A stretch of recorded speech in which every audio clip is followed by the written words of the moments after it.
નમસ્કાર દર્શક મિત્રો, @ગુજરાતમાં આપનું સ્વાગત છે. મોરબીની જેલમાંથી દુષ્કર્મનો આરોપી ઇન્સ્ટાગ્રામમાં લાઈવ થયો હોવાની ઘટના પ્રકાશમાં આવતા ખળભળાટ મચી ગયો છે. આ આરોપી ઇન્સ્ટાગ્રામમાં લાઈવ થતા જેલમાં મોબાઈલ ક્યાંથી આવ્યો અને તે સહિતના અનેકો સવાલ ઊભા થયા છે. તો બીજી તરફ કેદી લાઈવ થયાનો વિડીયો સોશિયલ મીડિયામાં વાયરલ થતા મોરબી જેલ ફરી વિવાદમાં ઘેરાઈ છે. મોરબીની જેલમાં બાબુ દેવા કનારા નામના કેદીનો વિડીયો સામે આવતા ખળભળાટ મચ્યો છે. સવાલો ઉઠી રહ્યા છે કે જેલમાં આરોપી પાસે મોબાઈલ ક્યાંથી આવ્યો, આરોપીને કોણે ફોન આપ્યો, જેલમાં ઇન્ટરનેટ ક્યાંથી.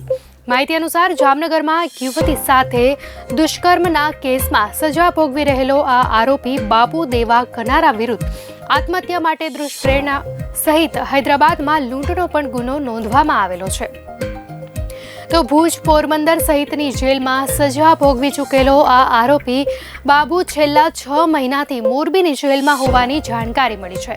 સમગ્ર મામલે જેલ તંત્ર અને પોલીસની કામગીરી સામે અનેક સવાલ ઉઠી રહ્યા છે. મોરબી સબ જેલમાં સઘન ચેકિંગ હાથ ધરવામાં આવ્યું છે, કારણ કે જે વિડીયો વાયરલ થયો છે તેમાં કાચા કામના કેદી નશાકારક વસ્તુઓનો ઉપયોગ કરતા જોવા મળી રહ્યા છે.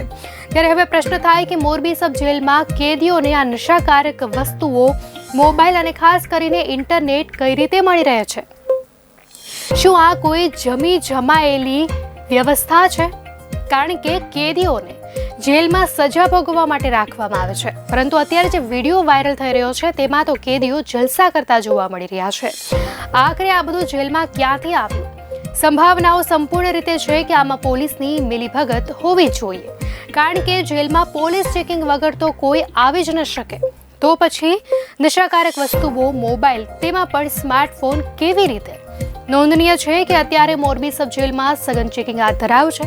આ બધું જેલમાં ક્યાંથી આવ્યું તે મામલે અત્યારે તપાસ શરૂ કરાય છે. તો હવે જોવાનું એ રહે છે કે આ મામલે કેવી કાર્યવાહી કરવામાં આવે છે. દર્શક મિત્રો, આ ઘટના અંગે આપની શું પ્રતિક્રિયા છે ચોક્કસથી જણાવશો.